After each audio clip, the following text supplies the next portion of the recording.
My guest today is Heather Myers. If you've ever wanted to know more about those personality tests that recruiters often have you go through, this episode's for you.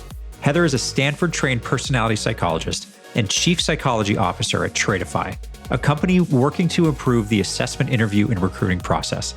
Traitify bills itself as the world's fastest talent assessment, using images to determine an array of personality traits as opposed to long-form questions you may be used to seeing. With hotels starting to hire again, but so many people having moved on to other jobs and even other industries, I wanted to get insight on the state of recruiting and how it's changing based on the effects of the pandemic.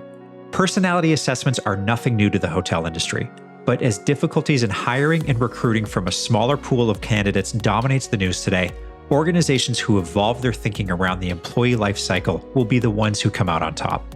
So let's get to it. This is episode 49 of the Proven Principles podcast. Heather Myers on how to find and hire the right hotel staff. Enjoy. Heather, it's fantastic to have you on the show. Thanks for being here. Oh, you're so welcome, Adam. Thanks for having me. It's exciting. Yeah, I'm really excited to talk about this subject today of hiring and recruitment and retention. But before we dive too deep into it, why don't you tell everybody a little bit about yourself? What are you up to? Who do you work for? What's your role, etc.? Of course. Well, my name is Heather Myers, and I'm the Chief Psychology Officer for Traitify. And Traitify is really a software as a service SaaS platform that helps with hiring and retention and engagement. So helping companies define good fit employees with assessments that are fun and engaging. I am on the team that creates the assessments and works to develop our learning and development materials, thinks about things like how do we get people to stay and how can we create tools that help people stay and help them grow within their role. So that's primarily what I'm doing right now here at Traitify. Assessments, so colloquially known on the ground as personality tests.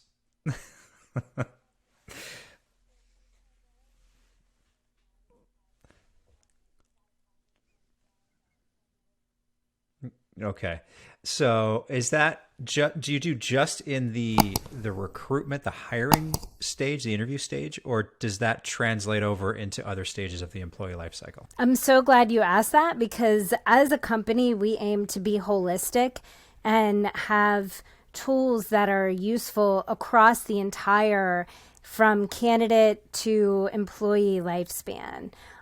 So we have a tool that is often used by organizations to help engage potential candidates. So there's a personality assessment that we give at things like job fairs, and it's fun and it's engaging and it's picture based. So you just show people pictures and they just click me or not me. They like to do it. Our completion rates are high, and then we give them a little report at the end and they think it's fun and it's interesting. And then you can direct people to jobs that they might be a good fit for based on the kinds of things that they like to do. And so we have tools that, you start there, and then we have some that are more directed toward here's a specific role at a specific organization and how good of a fit is your personality for that role. Obviously, there's a wide range of personality fit. It's not a narrow window, but it does help people realize that there are some roles that they're just not going to be happy with. They're not a great fit for. And then there are other roles that are really, right up their alley and they're really going to enjoy. So it's good for both the candidate and the employer. And then finally, in the end stages, or sort of once they're hired, we have a tool that is part of that assessment, so they don't have to take another assessment, and it's called Traitify Engage. And this tool allows people to do their own personal growth and development. And they can do it on their own. They can do it with colleagues or with managers, but they don't have to. And it gives tips for how do you build better communication skills? How do you deal with stress on the job? How do you build good work habits? And it's all personalized based on that individual's set of scores on the personality assessment. So it really is a personalized learning and development platform. It's not just a cookie cutter, one size fits all. And then our tool at the finally in the after even development can be used to help people look for other roles within a company when they're looking to grow or expand. So there are other roles that they can see that they're a good fit for and maybe look towards those roles. So we really do aim to span that entire life cycle of from candidate through employee. Wow. So you mentioned that it's picture based. So how does that? I mean, so typically in the hotel field, I think a lot of people are familiar one way or another with, or the hotel industry, with these assessments that usually get administered in the interview stage. You kind of go through maybe a screening interview, and then you get passed off to the assessment. And if you do quote well on the assessment, then you get kind of passed up to the next level of interviews. I really want to dive into that whole thing with you, because I'd like to kind of understand on the back end. I know a lot of listeners would as well, kind of what you may be looking for with that. But back to the first question, how does it work with pictures versus the typical like 1 to 5 or 1 to 10 scale? Absolutely. So this is a great question. And me being the scientist that I am, so I sort of grew up in the space of personality psychology. So I have my PhD in personality psychology from Stanford, and I have a master's degree in statistics. So I've spent a lot of time thinking about personality and a lot of time taking really boring personality assessments. And it's brutal. And sometimes I'll read a question, I'll be like, what? This is so confusing. Like, I can't figure out what this even says, let alone figure out how I'm going to respond to it. And so when I first started, kind of found Traitify, or I should say Traitify found me, and was looking to really run some studies and validate their assessment, and at that time creating the one that we now use for hiring, I was able to get in at that ground level. And their principles were, an image is worth so much more, right? A picture is worth 1,000 words. And it's really true. Our visual processing is about 60,000 times faster than our verbal processing. So we're really, really good at processing images. Like, our brains are designed to do that. And so the thought is, let's capitalize on that. Let's look at the images and then anchor them with short captions, so it kind of focuses your attention on the piece of the image that we want you to focus on, and then have people use that and rate it. I think the one thing that's different, of course, is that we just say me or not me. So we're trying to get people to answer it quickly, to go through it, to kind of really just go at that gut level, answer, respond, to get a very genuine response from people. And then the question is, but is that really measuring personality? How could that possibly be measuring the same thing as this long assessment that takes half an hour? Well, that's my job. So I am responsible for running the validation studies. So we have a random sample of participants in the U.S. Who are representative of the demographics of the U.S. based on the census, and we give them our assessment as well as 2 more established assessments of personality. And then we see, does the final score, so our assessment measures these 5 personality dimensions, the one that we primarily use in hiring, called the Big 5. And so we say, does your score on each of these Big 5 positively correlate with your score on the other more standard assessments? And so that's how we've established what you call convergent validity, or basically showing that we're measuring what we say we're measuring and not something different. And so that's how we know that that's what we're measuring, that we're measuring the right thing. That's interesting, because correct me if I'm wrong.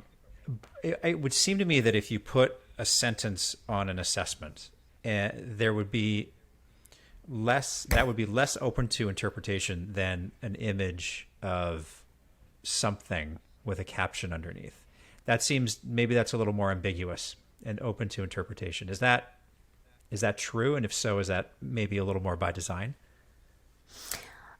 So, I mean, I think whenever you take an assessment, no matter what it is, whether it's pictures, whether it's sentences, we all have our own backpacks of baggage of experiences, right? And they're all different. So the way we even read the same sentence is not going to be the same. And that's for sure true of images as well. So, but what you want to make sure is that you're measuring these things consistently in the same person over time, and that you're really measuring these kind of same dimensions. So that's where other research come in. So we do stability studies. So we look at things like retest reliability. So if you take it now and you take the same assessment 6 to 8 weeks later, are you scoring the same? And then we look at between people, again, if you're scoring high on our assessment, are you also scoring high on the one that has more sentences, and people do. So the relationships are consistent no matter which way you take it.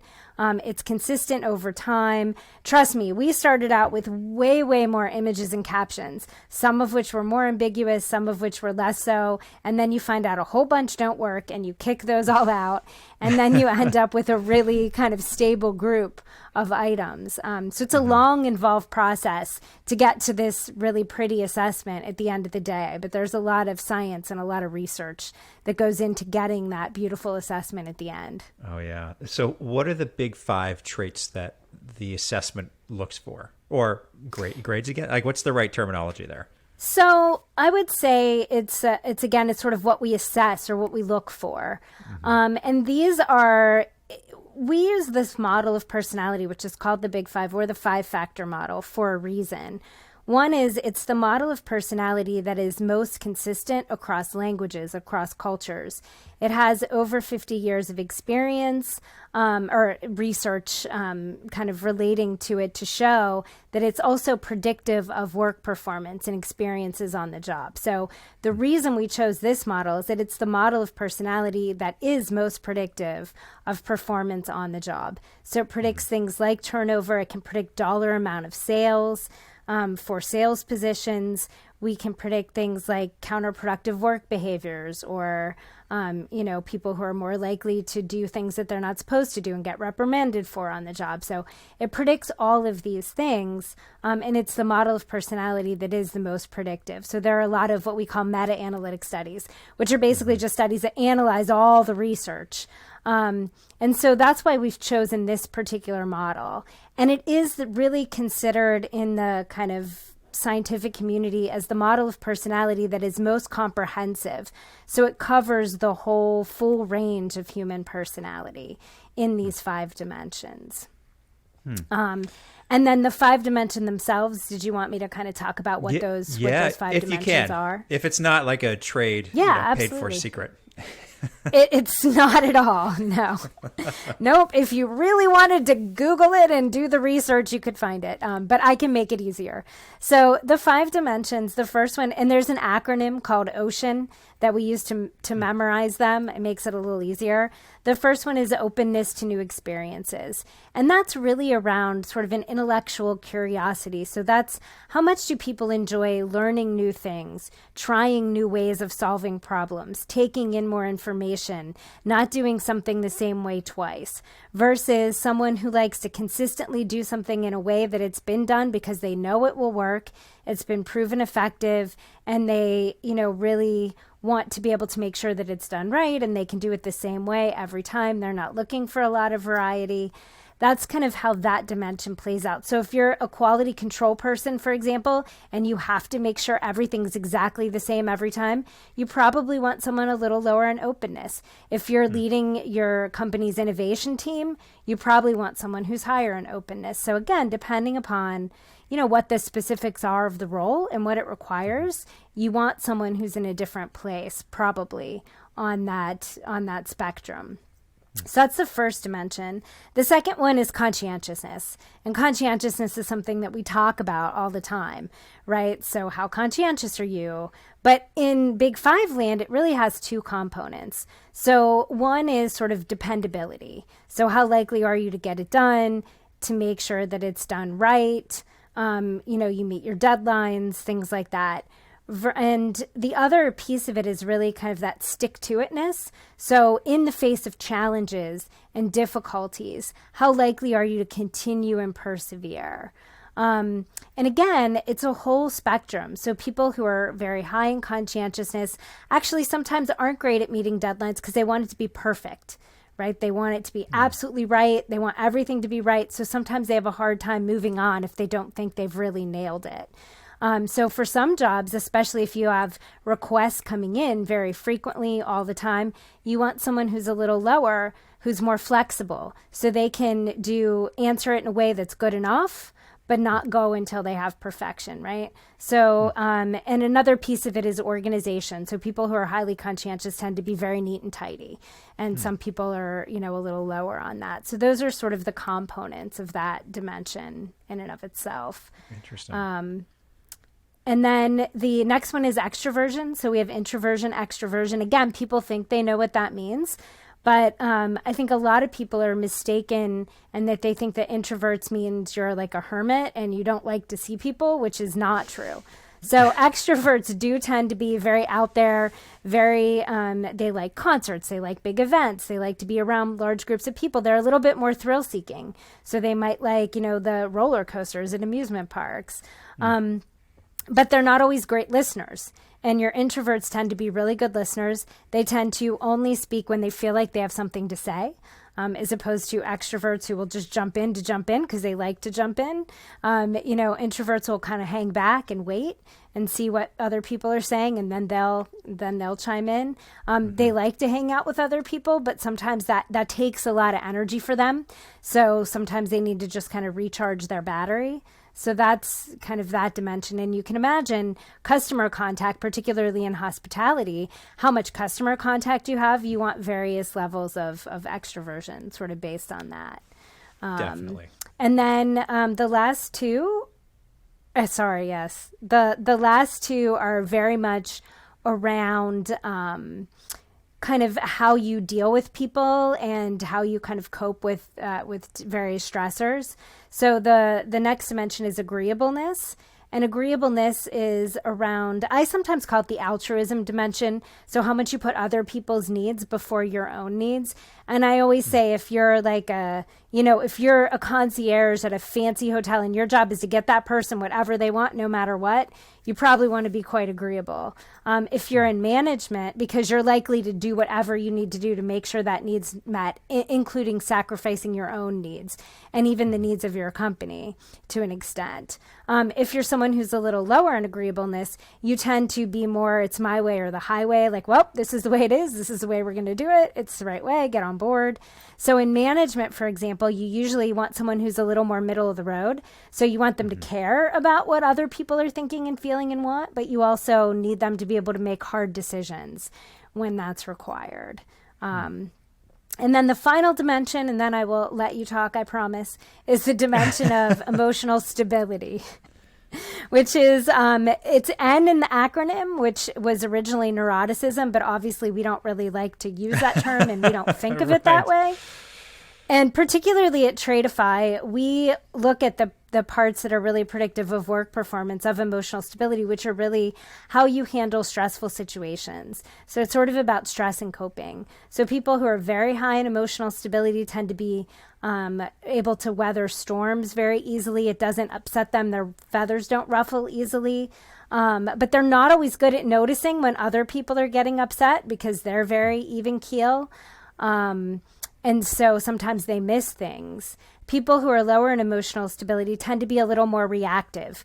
So they're great in situations. I always think you want someone who's a little lower in emotional stability as someone who's in charge of like monitoring at a conference. So they notice if people are getting upset because something's not right or something's kind of off, and then they can change their behavior quickly to adapt to that and often, stem the situation before it gets really out of control. So those people are a little more reactive, but they're also able to step in and intervene. Oh, wow. There's so much there, man. There's a lot there. Yes. There's a lot there. And I want to get into kind of more meat and potatoes about recruiting in the environment today, but I want to follow up on a couple points here. Does anything in that OCEAN acronym, any of those traits that fall into that, are those either predictive of somebody's ability to get promoted and then be successful in another job? Or within an organization, are there different tests? And I hate to use the word test, but I'll use it. Sure. Are there different tests that people would take along their career path within an organization that are more in line with the job that they would be applying for? Yeah. So, it sort of depends on exactly what it is that you're looking to predict. So the things that are personality relevant, so interpersonal dynamics and, whether or not someone's going to be able to handle the type of stressors that they might be exposed to in that role, will still be predicted by those same 5 dimensions. But you would assess them sort of against a different profile. So not every job has the same profile. So when you move from one level to another, often what's required is a little bit different. And so what you can do are a couple of different things. One is you can look to see, okay, how do you kind of how well do you match the profile for the position that you're looking to move into from a personality perspective? If you match it well, great, you're good to go. If you don't particularly match it well, but you're someone that management has identified as someone who they think would be good in this for other reasons, that's where our Engage product comes in. And you can work on the difficulties that you might have and figure out how you could overcome those and address those to move into that role. Now, there are some positions for which, say, cognitive abilities are more predictive. So positions like finance or engineering, things that require a lot of complex problem solving, you might want to add a cognitive assessment in there. And I know for some companies, certain skill sets are very important. So for some programming languages, etc. So the answer is that the Big Five is certainly still predictive across any role in terms of the pieces that are relevant to personality. But depending upon what the other pieces you need are, you may need to add another assessment that gets at those. And the matching of somebody's assessment to a job task or a job Correct. position, are they getting compared to a pool of people who have taken the assessment before to see if there's alignment there? Yeah, so we have lots of ways that we set this up for organizations. One thing we haven't really talked about is that we ourselves run predictive validity studies for an organization using our profiles. So we do that in a couple of different ways at initial rollout. First of all, there's all kinds of literature across industries that we can pull and figure out what a profile would look like to start. But then we look at what are your current employees look like, and not just your top employees. People make that mistake all the time. They're like, well, these are our top 10 employees. We want people who look just like them. But I don't know that your top 10 employees look any different than your bottom 10 employees. And if they do, I don't know how from a personality perspective. So we need to look at all of your employees, like from the top to the bottom, and who's leaving and who's staying. So we can really differentiate between those groups. And then as the tool is used sort of in hiring, we follow success of people who are hired, and we get, performance data or termination data. And we look at that and we see, how we need to adapt the profile to help you find the best fit. Sometimes profiles change over time because sometimes the job changes over time, right? Especially We've all seen this with COVID, right? So what we needed in, say, 2020 for some of our customers is very different from what they now need in 2021. Yeah. And that's different a perfect from what they segue. needed in 2019. Yeah. Excellent. I can only imagine. And that gets in. So we kind of covered a bit of the science piece of it, which is really interesting to me. But so tell me a little bit about kind of where we're at right now from a recruiting perspective. What's the lay of the land right now? Yeah, it's so fascinating. I mean, I think this is one of the first times that I can ever remember where sourcing candidates is really a challenge. There's still, I think, a lot of fear. People are still afraid to go back to work, especially in very customer-facing roles. So for sure, in certain industries, and some people who were furloughed have gone on to do other things because they needed to feed their families, so they couldn't wait to come back online, right? So I think for one of the first times we're seeing, okay, now we've got to be more creative about how do we source candidates? How do we get candidates in, as opposed to having this huge abundance of candidates and it's more having to weed out people, right? So I think now it's that trade-off, right? It's how do we get enough people in that we can still only hire people who are going to be good in the role and not just hire someone because they're a warm body. Mm-hmm. But it's a smaller pool now. So you're But it's still a looking smaller for those, pool. high caliber people who could have gone off Correct. to do other things, other interesting things. Maybe they're working for themselves now, and they're That's out of right. that pool, right? That's That's tricky. right. So, and you're working with all industries. This isn't just a hospitality thing. It's not just a hospitality thing. We do have some industries that actually have still have a ton of applicants. In part, those tend to be things that are kind of more stable. We've got some work from home things that people have been doing that they still have plenty of applicants for. Some of the grocery chains still have plenty of applicants, for example, because that was something that people still stayed in and went, people from other areas like restaurant would go into.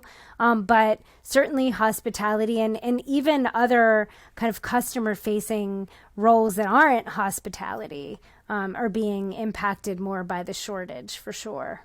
Yeah, and this is 100% an opinion statement, but we hear that the state of recruiting is so difficult right now in a lot of industries because of stimulus and unemployment, and while that might be true to a small percentage of people, I don't get the sense that that's the case across the board. I think there seems to be a fundamental shift in people that were in, and this is hospitality related specifically, just because that's my field, that just aren't in the industry anymore. They don't want to deal with the uncertainty. They don't want to deal with everything that the hospitality industry throws at them.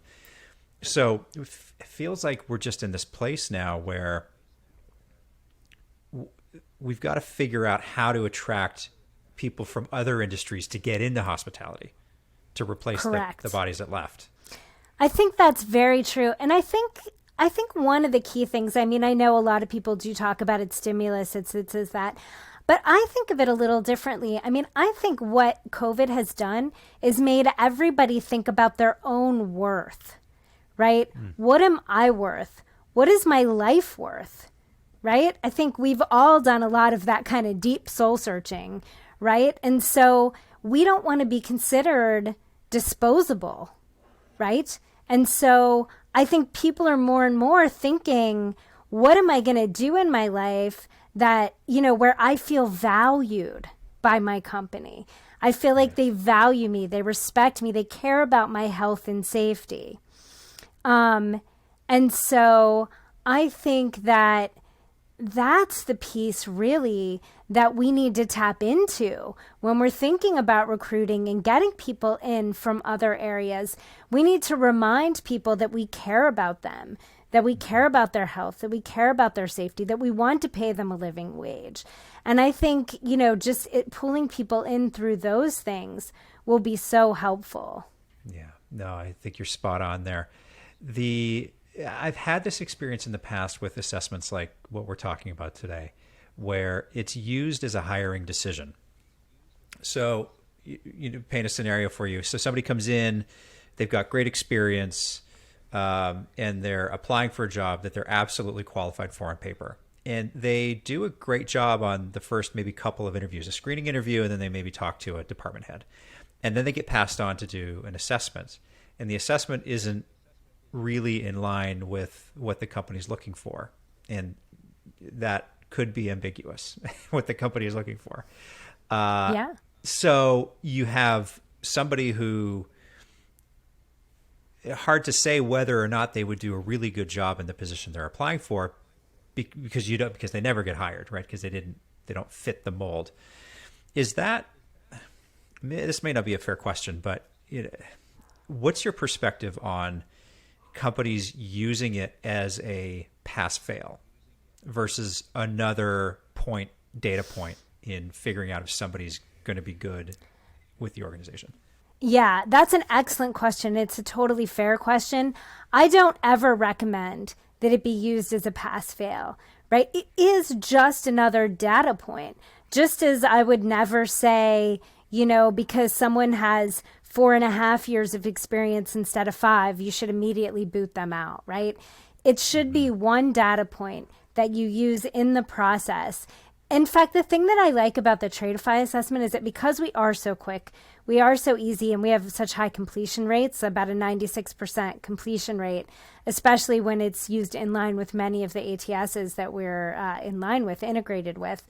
Give it early. And then I say, if someone doesn't seem like they're a good match, we have a series of interview questions that we have that you can ask them to explore that more. Right? Because, maybe maybe their personality doesn't look like a great match. Maybe they're a little lower on conscientiousness, for example, than what you would want. But maybe that person has put coping mechanisms in place where they now know how to ask their coworkers to remind them to do things, or right. So these things are not meant to be, and they're good on the aggregate. Like, there are always individual exceptions to every rule, right? We know this. So it should always be a piece of data that you use in the process. If everyone looks great except for this one piece is off, I would say find out why. And if you use it early, you can ask those things in the interview and really kind of get a better sense of whether or not this person's going to be a good fit for your organization or not. And sometimes it'll help you weed out people who looked great on paper, but there's a reason they've lost their last 5 jobs, and it's because they can't get along with people.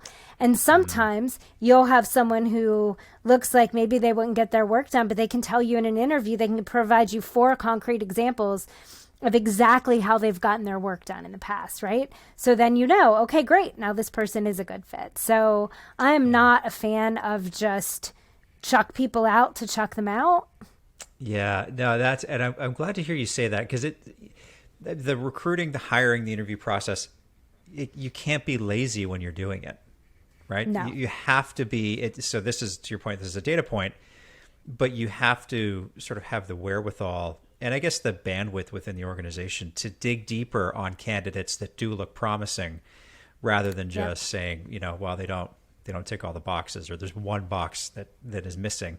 And so they're not going to be a good fit. And again, this sort of circles back to what we were talking about before with trying to get other people to come into hospitality, because so many have left. Yes. We may be looking at a whole other group of people coming in that maybe don't fit the traditional mold of a hotel or hospitality worker. So that it seems to me like sort of the whole perspective on hospitality recruiting probably isn't shifting yet, but the companies that are going to win maybe in the medium term are the ones that are going to see this in a different way. I think you're absolutely right. I'm a big fan of, as my friend's always saying, it's a quote from a movie line, but it's improvise, adapt, overcome. And it's just true, right? We have to just, we have to figure it out. And right now, I think I completely agree. The people who will be successful is sometimes you need to throw out what you think you need and just start broadening your net, right? I mean, I'm always a fan of, if you have a smart person, you have a smart person. Right. I was talking to someone just this morning who's in the same space as me now, but started out in chemistry. Right. People start out in different areas and then they move to something else. And, it's not, so we sometimes get so narrow focused on, we need someone with this degree from this school and this many years experience in these types of roles, when really some of the best people that you hire are people who are outside of that space. They bring a different mindset to it, right? So when you have those people combined with people who grew up sort of in that space, that's when the real magic happens. That's when you get this kind of cross-pollination of ideas and thoughts, and really amazing things can happen. That's the diversity in the workforce, over and above sort of what we're talking about in the D&I space, right? I mean, that's diversity of thought and point of view. And I mean, that's right. Critical. That's right. Yeah. You avoid, in psychology, there's this term that we call groupthink, right? And that's just when people who all have the same ideas and approaches, they come to some decision that ends up being a terrible decision because they don't have anybody saying, hey, wait a minute, what about this, right? It's not always good. You do want some dissent in meetings. You don't want everybody to agree. That's agreeableness, right? Yes, that's right. That's right. You don't want a whole team of agreeable people. Although, in all fairness, I've seen entire teams of disagreeable people also make really bad decisions just because they happen to like each other and have the same curmudgeonly views. So, it can work both ways. That sounds like a nightmare. I mean, at some point you gotta land somewhere. You try to push the ball down the field, as it were. Yes. Okay, so one last question I wanted to ask you here. So, with everything that we're talking about right now and having to customer needs are shifting. We know that there's a lot of anecdotal stories out there about it's very tough on the front lines working in customer service positions, hotels, restaurants, and whatnot. What should employers be looking for now, or from your perspective, what are the traits that we should be focusing on when we're looking for people that are more customer service minded in the environment today? Yeah, I think that one of the biggest shifts is you really do need people who are definitely that kind of high in conscientiousness, right? They're going to do things like following safety protocols and making sure that their coworkers and that their guests do as well in as polite of a way as possible, right? So you're going to see a shift in needing people who are, this is almost like the middle land, I feel like, because you don't want a lot of extremes on some of these personality dimensions, whereas before you may have. Maybe with the possible exception of conscientiousness, where maybe those perfectionists aren't looking so bad right now. But, you want people who are take the dimension of emotional stability, who can handle a little bit higher levels of stress for sure. But you also, again, don't want someone who's so high that they're unable to notice when things are off, right? And that they're able to adapt to that. So I think that some of the key things are, people are worried about their safety and health.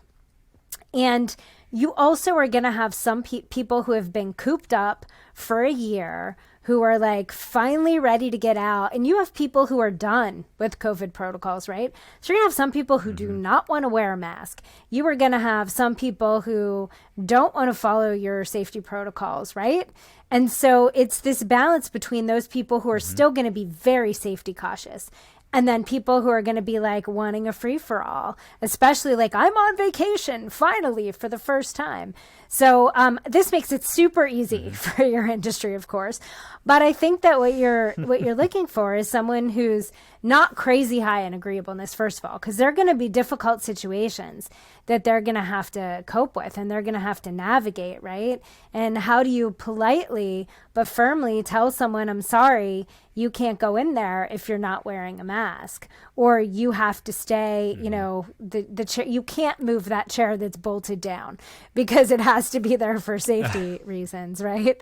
So there will be things like that, as well as the people who are just going to make sure that the things get done and they get done right for the safety of their patrons and for their organization. Yeah, I have this vision in my head that I can't shake about some young person, first time in the industry, making $15 an hour on the front line and just getting berated, because all they're doing is they're doing their job. They're upholding a company rule, and they just happen to be the one telling a guest that they have to put a mask on or whatever, don't move the chair. And they get the brunt of all of that frustration. And they have to, you gotta be able to bounce back. You have to, there's so much on the back end, right, of managing that. Correct. That team member. And I think it's, this is where the combination of hire people who are definitely a little robust, but also training. This is where I say that kind of what we call modeling. You need to have practice sessions where you scream at that person and teach them how to deal with it. And nobody's going to like that, right? It sounds ridiculous. If I say, all right, Adam, we're going to have a practice session. I'm going to be this customer who comes in. I'm going to yell at you for 10 minutes.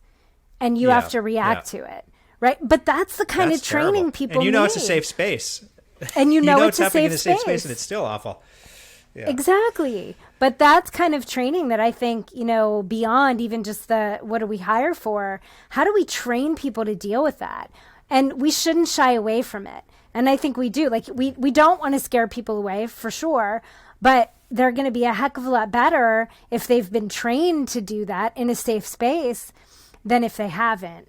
Right. So I think that's part of it too. It's just a weird world.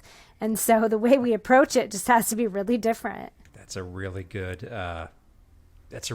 tactic. I like that. I think that's probably a good place to wrap up now. But Heather, you've shared so much great information here. And there's a lot more that I didn't even get a chance to touch on. So I'd love to talk to you again sometime down the road and get to like the whole list of questions that I have that I didn't even ask. Yes. That would be great. I would love it. I've had a great time and it's really fun. Thank you. Yeah, if anybody wants to get a hold of Sorry. you, no, that's okay. Yeah, I've got two of them here right now. If anybody wants to get a hold of you or learn more about Traitify, what's a good place for them to go? So you can go to the Traitify website at traitify.com, or you can find me on LinkedIn. It's just Heather-Myers-PhD. Sounds good. I'll link to both in the show notes. Well, Heather, this was fantastic again. Thanks for being on the show. Yeah, thanks, Adam. Thanks for having me. It was great.